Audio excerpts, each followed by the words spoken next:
Ya wah, kalau nasihat ulama, Quran sunnah sudah tidak didengar, maka alam yang milik Allah ini akan bicara.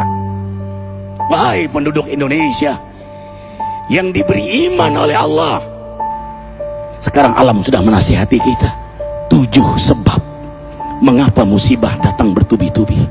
Yang pertama, karena banyaknya maksiat. Surah Yasin ayat 19 yang kita baca setiap hari.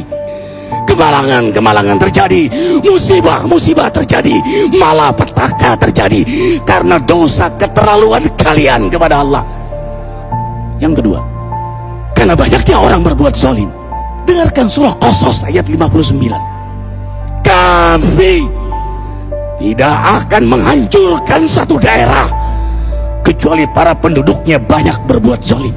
Anak durhaka pada orang tua, istri yang berani kepada suaminya, perampok, pembunuhan di mana-mana. Ini mengundang bala bencana.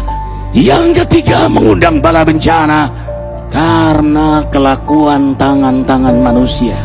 Rum 41. Telah tampak kerusakan di daratan dan lautan karena tangan-tangan jahil manusia, agar mereka merasakan akibat perbuatan mereka. Sebagian mereka merasakan akibat perbuatan mereka, agar mereka kembali kepada Allah.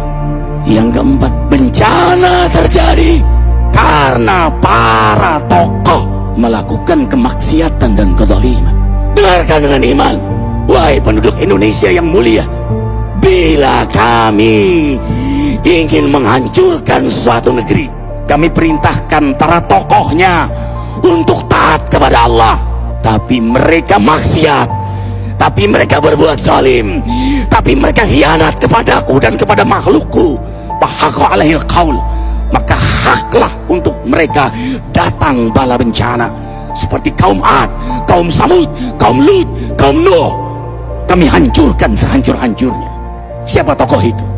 Para pemimpin kita yang sumpah Al-Quran di kepalanya, demi Allah tidak korupsi. Lalu korupsi. Siapa lagi?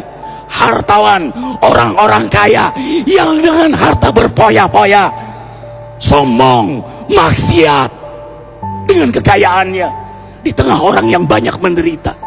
Siapa lagi? Ulama yang menjual ayat-ayat Allah dengan murah.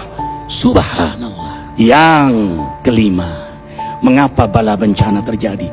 Karena orang-orang soleh, orang-orang baik diam melihat kemaksiatan dan kemungkaran. Surah Al-Anfal ayat 25. Takutlah kalian dengan musibah yang tidak hanya menimpa orang yang maksiat, orang yang berbuat zalim, tapi juga kalian orang-orang soleh. Maka masa bodoh dengan kemaksiatan bukanlah sikap seorang mukmin. Amar ma'ruf nahi munkar adalah amal cerdas. Yang keenam, justru karena rahmat Allah, karena peringatan yang Allah hadirkan agar hadir mahkamah kesadaran kita. Ikhwah, dengarkan dengan iman surah Al-Baqarah ayat 155, 156, 157. Kami pasti uji kalian dengan sesuatu yang buat kalian takut lapar, takut miskin, takut kematian. Tapi kabarkan berita gembira bagi hamba Allah yang sabar dari semua ujiannya, yang mereka berkata, sesungguhnya kami milik Allah dan sesungguhnya kami akan kembali kepada Allah. Yang terakhir, yang ketujuh, ada yang nanya, bagaimana yang maksiat yang selamat? Tenang-tenang saja. Yang berbuat zalim malah sukses. Di mana keadilannya? Allah Maha Adil. Dengarkan surah Hud ayat 15-16.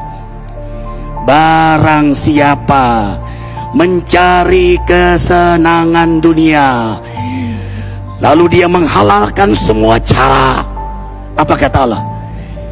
Kami beri, tapi di akhirat tidak mendapatkan secuil pun kenikmatan, malah nikmat di dunianya menjadi bahan bakar azab untuk dirinya.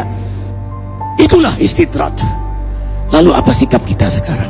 Orang beriman menjadikan peristiwa apapun sebagai jalan untuk mendekatkan dirinya kepada Allah.